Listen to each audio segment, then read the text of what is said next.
নয়, এটা এই মুহূর্তে শিলিগুড়ির 47টি ওয়ার্ডের লক্ষ লক্ষ মানুষের আজকে বক্তব্য।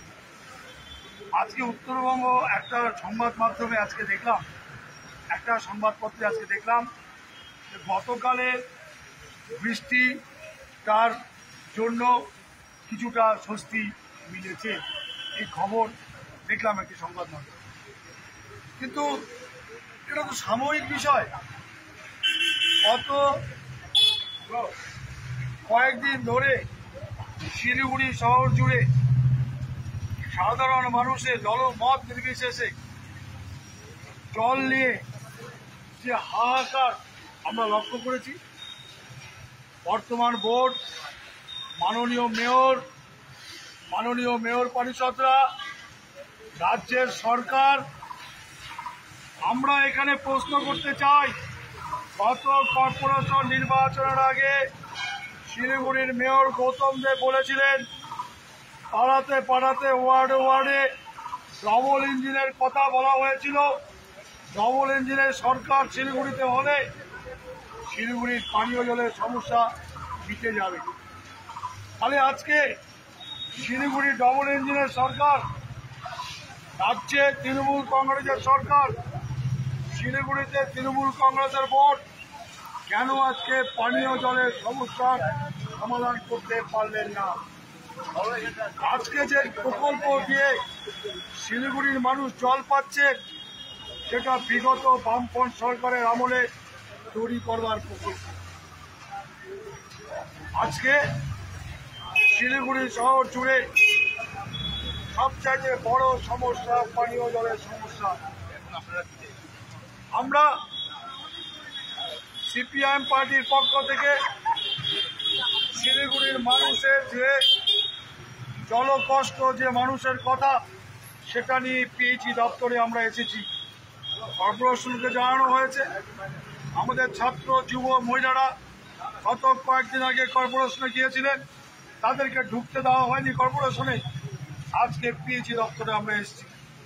আমরা পিএইচই দপ্তরে বলবো যে আপনারা বলুন শিলিগুড়ির জল সমস্যা সমাধান কিভাবে হবে। কেন শিলিগুড়ির দ্বিতীয় জল প্রকল্প কোথায়, তা বাস্তবায়িত তো হলো না। আজকে বলা হচ্ছে প্রকল্পের কাজ শুরু হয়েছে, কিন্তু এই প্রকল্প বাস্তবায়িত হতে একটা বিরাট সময় লেগে যাবে।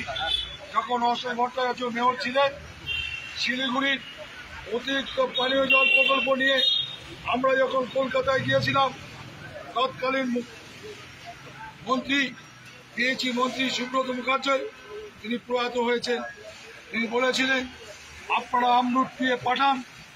আমরা পাঠিয়েছিলাম, তো কেন, কি কারণে সেদিন শিলিগুড়ি জল প্রকল্প আমরুট প্রকল্পে কেন যুক্ত করা হয়নি, আমাদের প্রশ্ন।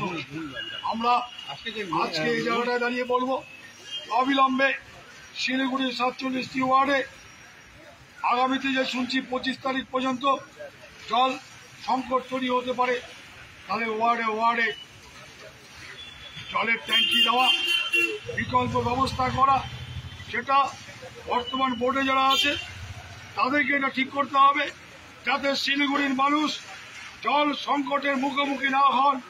নিশ্চয়ই কোনো টেকনিক্যাল ফল্ট হলে মানুষ, আমরা সেগুলো আছি, পাশে থাকব। কিন্তু কেন আগাম ব্যবস্থা নেওয়া হয়নি এই সমস্যা সমাধানের জন্য? কেন আগাম ব্যবস্থা নেওয়া হয়নি? কেন পন্ড তৈরি করে, আমরা বলেছি আজকে যে এখানে অবিলম্বে একটি পন্ড তৈরি করতে হবে, যা বহুদিন আগে পন্ডের বিষয় বলা হয়েছিল। আমরা বলেছি 2 ঘন্টা সকালে 2 ঘন্টা বিকালে পানীয় জল দেওয়ার কথা, তা পাচ্ছে না মানুষ। সকালে আধা ঘন্টা সমস্যা দেখা যাবে, বড়টা কি আপনারা কি চাইছেন? আমরা চাইছি শিলিগুড়ির মানুষ যাতে জল সমস্যার সম্মুখীন না হন, এটা বর্তমান বোর্ডকে, তাদেরকে ব্যবস্থা নিতে হবে। তারা বলেছিলেন ডবল ইঞ্জিনের কথা, তাদের ব্যবস্থা নিতে হবে। শিলিগুড়ির মানুষ যাতে জল সমস্যার মুখোমুখি না হন। কোনো ধরনের কাজ শিলিগুড়িতে হচ্ছে না, পরিষেবার কাজ, উন্নয়নের কাজ সবটাই ব্যাহত হয়েছে। আজকে নতুন করে শিলিগুড়িতে জল সমস্যা, মানুষ হাহাকার করছে জলের জন্য। সবাই তো জল কিনে খেতে পারবেন না, অনেকের বাড়িতে কুয়ো নেই, অনেকের বাড়িতে বিকল্প সোর্স নেই, কর্পোরেশনের জল প্রকল্পের উপর নির্ভরশীল। তাহলে অবিলম্বে শিলিগুড়ির এই জল সমস্যা থেকে মানুষকে মুক্তি দিতে হবে, আর না হলে শিলিগুড়ির মানুষ তারা চুপ করে বসে থাকবে না। প্রয়োজনে আমরা কর্পোরেশন ঘেরাও করব, প্রয়োজনে আমরা পিএইচই দপ্তর ঘেরাও করব, পাড়ায় পাড়ায় আমরা প্রতিরোধ করে তুলব। জল চাই, জল দিতে হবে, এটাই আমাদের মন্ত্র।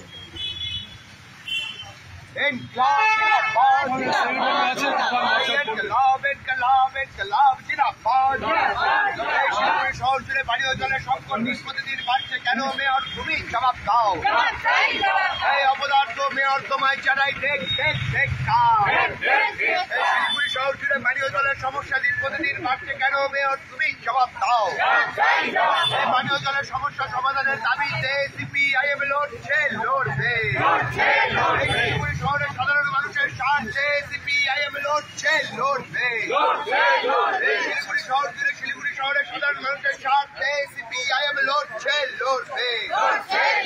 এই ইনকলাব, ইনকলাব, ইনকলাব জিন্দাবাদ। এই ভারতের মার্ক্সবাদী কমিউনিস্ট পার্টি জিন্দাবাদ। এই ভারতের কমিউনিস্ট পার্টি মার্ক্সবাদী এই শিলিগুড়ি শহর জুড়ে পানীয় জলের সমস্যা সমাধানের দাবিতে সিপিআইএম লড়ছে, লড়বে। এই শিলিগুড়ি শহর জুড়ে পানীয় জলের সমস্যা আসন্ন লোকসভা নির্বাচনে রাজ্যের প্রতিটি প্রান্তে বামফ্রন্ট প্রার্থীদের জয়ী করুন।